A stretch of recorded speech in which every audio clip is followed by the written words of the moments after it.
construction, and not just any school construction, but projects that are not currently started. So they're trying to incentivize things that might be an identified need, but are kind of sitting in the wings.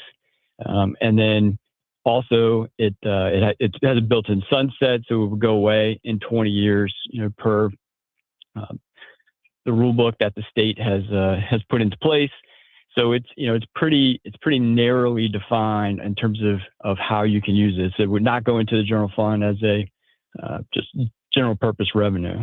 See, and I'm always leery of that, the sunset clauses, because you never know if a General Assembly will extend it or someone else will extend that as well. And that's why I want to ask these questions so we understand exactly what we're talking about. Deputy County Administrator of Finance and Administration, Matt Harris, joining us here on News Radio WRVA. So I just want to make this distinction. We're approving projects that haven't gotten off the ground yet. They're standing there looking for funding. What happens once let me back up for a second. Do you have the projects? How much do they cost? And if you raise more money in these sales taxes than what these projects are, what happens to the surplus? Or if they come up short, what happens to the funding? Yeah, no, also good questions. I think we have, through our normal annual process, we've identified and put out there for the public 6 specific projects that would be considered as part of this revenue source. But I think and you've seen it, this week. I know you're a news guy. You guys are in this stuff every day. The maintenance issues just in the Metro Richmond area on schools this week. I think that's probably the equal focus for us, is making sure we have an ongoing source to deal with and keep up with the condition of all the buildings, not just the 6 projects. So I think that's the bigger recurring need. You see that coming up time and time again. And so I think the county's interest is probably even a little bit more so on that end, to make sure that we've got that funding source, so that there's always going to be those maintenance needs. So there's not really a possibility for surplus. We would just continue to chip away at that existing list. Your list of things out there that, of course, if it's something like Richmond's dealing with black mold, boom, we got to do that right away. But there's some other preventive maintenance stuff that you can do along the way to keep the schools in the school district up to par. Okay, I got that part. Let's talk dollars. Okay, go ahead. And just real quick on that, I think it's important. We have a very defined, complete list of all of those projects. It's out there on the county website. Oh, good. So folks can see. Okay, let's get to dollars and cents, because that's the big thing. Again, I never want to raise taxes. I can't figure out how we pay all these taxes. And I know when I sit down with county administrators, they explain this to me, why we need it, what we do. So help me out with all of this. We're going to ask people to raise sales taxes by 1% in Chesterfield County. Probably 75% of that money that's going to be raised from people that live outside of Chesterfield. And we want to talk about relieving, and I've got a lot of text messages talking about relieving real estate taxes and other taxes here in Chesterfield. Give me the net. If I raise the taxes by 1% of the sales tax, what's the average homeowner who, let's say, has a 2 cars and lives in Chesterfield? I have a friend of mine just moved there. Beautiful house. They got 2 cars. What's going to be the net for them? The relief they'll get from property taxes and car taxes versus what they're going to pay in increased sales taxes. Yeah, no. What the board is trying to do here is, take advantage of the opportunity and, use it as an opportunity to provide some relief to Chesterfield residents. So if approved, they would come back at their next meeting and lower the real property rate by 2 cents to 87 cents, and then the car tax in the county by an additional 10 cents. So that's certainly not a full offset, but it does help to limit some of that impact from a potential sales tax increase. I think from a bottom line figure, you're looking at a net of probably $50 million. But as you point out, and you're a sports guy, you understand the impact of the county's tourism efforts and whatnot. And I love that. Let's bring more people to come visit you. I need to spend more time at Chesterfield. Exactly. I personally need to spend more time at Chesterfield Hey, come on out. We'll show you around. We'd love to do it. Instead of being my bougie West End. By the way, I would live in Chesterfield, but the radio station's closer to the West End. That's why we came over here. But I love Chesterfield County. But I guess what I'm looking for, and a lot of our listeners are like, hey, listen, my property taxes are killing me. I hate the car tax. Net, will I see relief, or will I still see just exchanging one hand to the other as far as my tax burdens go?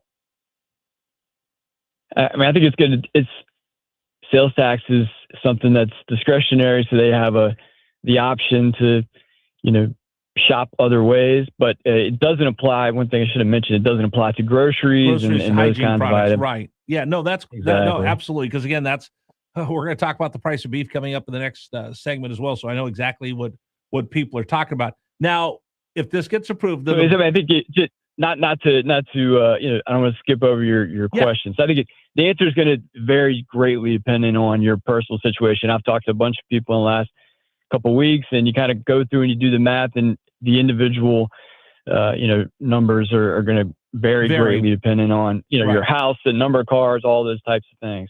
But I guess the net is we'll pay just a little bit more. It's not going to be a complete offset, but we're going to use that money for the schools. That's right. To make sure that we can continue to build and have more people move into the county. And I think, these are all important identified projects. And, the question kind of boils down to, do we want to pay the full 100% as, Chesterfield residents, Chesterfield taxpayers, or do we want to bring in, these visitors to help out with that? Yeah, no, and again, I tell people all the time, I mean, you look between the different sources of tax revenue. Since I started doing this job, I've kind of figured out how business taxes, car taxes, meal taxes, all these taxes we have around Central Virginia get divvied up in the General Assembly and all the rest of this. So again, we got to figure out how to fund the schools, and then we got to figure out, what the net effect of everybody else is. But the one thing I've gotten a couple of people asking me this morning, the offset, to help offset the partial of the 1%, the county is going to vote on that later. It's not part of the referendum, yes, correct?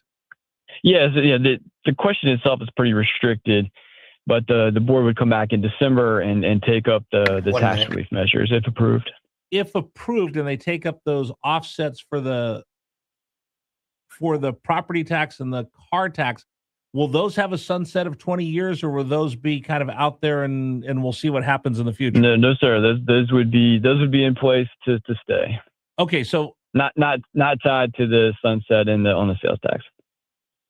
Okay, see, that's a big question for me. So we know that this has a sunset of 20 years for this 1%, and then it should go back down to 6%. And then we're saying that the offset of the car and the property taxes will match the sunset from the sales tax increase? No. So the local initiatives, the real estate and personal property, it would be indefinite. Those would stay in place. The sunset is tied just to the 1% increase. And you're right. The total today is 6, but the local portion of that is only 1. So it would go from 1 to 2. Right? 1 to 2. Right. Okay. I've asked a bunch of questions. Give me your thoughts. I'm going to shut up for a minute here. Just tell the voters why this is important and why this is needed. Well, I think these are, the investment in schools there's nothing more important. It's right there with public safety in terms of core local government mission. This is a way to speed up some identified capital priorities, make sure we're maintaining our buildings, and offer some tax relief to the community. It'll be on the ballot coming up. And again, there's a lot of different municipalities, I think 20 total in Virginia, that have this on the November 3rd ballot. We're going to keep talking about this. Will you come back on again, Matt, as we get closer? Because I think there's a lot of people that are just discovering Chesterfield One for Schools for the very first time. So I'd love to have you come back on and talk about this and maybe answer some questions. And we'll get some text messages from folks and pass them along to you as well. So everybody knows exactly what they're being asked to do. We greatly appreciate the time, the exposure to the topic, and we're happy to come back anytime. Yeah, if you got questions, please send them along. I should just come down and do the show down in Chesterfield. I mean, we'll find a great place, right? Right? Come on. We will set you up. We'd love to do a on-site broadcast. We'll come on and talk about all sorts of stuff. That'd be fantastic. All right, you know what? Let's. You know what? I'm just going to commit to that. Super Dave, our producer's going to get mad at me. I should just do a Chesterfield day. I need to do a Goochland Day. You know what? Brilliant idea. Brilliant idea, man. All right, we're doing it. All right. Well, we will be in touch on that. Rich, it's nice to talk to you. Again, appreciate the conversation. We have a full website out there. Folks can go out and read about all the projects and any other questions they might have. What's the website?